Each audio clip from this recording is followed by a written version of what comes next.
Coup dur pour les catholiques, un prêtre togolais tué au Cameroun. Quelles sont les circonstances de sa mort et qui l'a tué?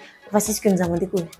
Le prêtre togolais Coman Badjougou a été tué à Molivier, Yaoundé, par deux hommes armés à moto alors qu'ils tentaient de lui voler son sac. Il a succombé à ses blessures après avoir été battu à proximité du provincial dans la communauté du CICM. Il est important de souligner que ce meurtre s'ajoute à une série d'assassinats de religieux au Cameroun, ce qui suscite des inquiétudes quant à la sécurité des ecclésiastes. Une enquête a été ouverte pour identifier les coupables.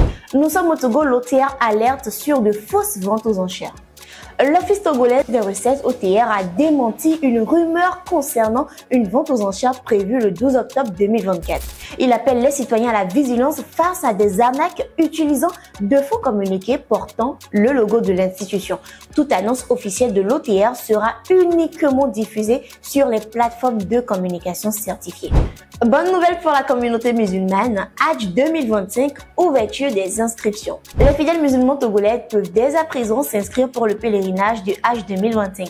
Les frais d'inscription sont basés sur les prix de 2024, soit 3 270 000 francs CFA, avec une possibilité de révision selon le coût final. Les inscriptions se poursuivent jusqu'au 5 février 2025, offrant ainsi suffisamment de temps aux candidats pour se préparer.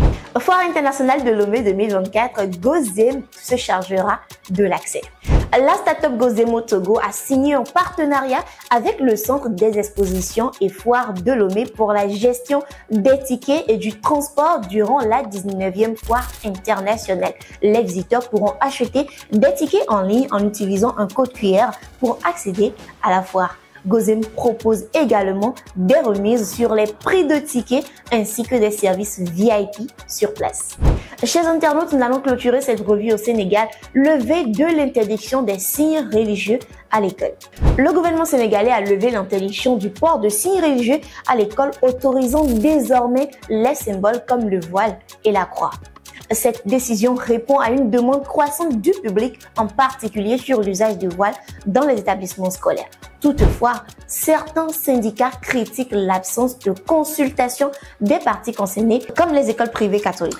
C'était la revue sur Lomé Actu. Merci de l'avoir suivi. Entreprises comme particuliers, n'hésitez surtout pas à nous contacter pour vos annonces, vos publicités ou partenariats. Chers internautes, partagez, republiez, likez et lâchez-vous en commentaire. Lomé Actu.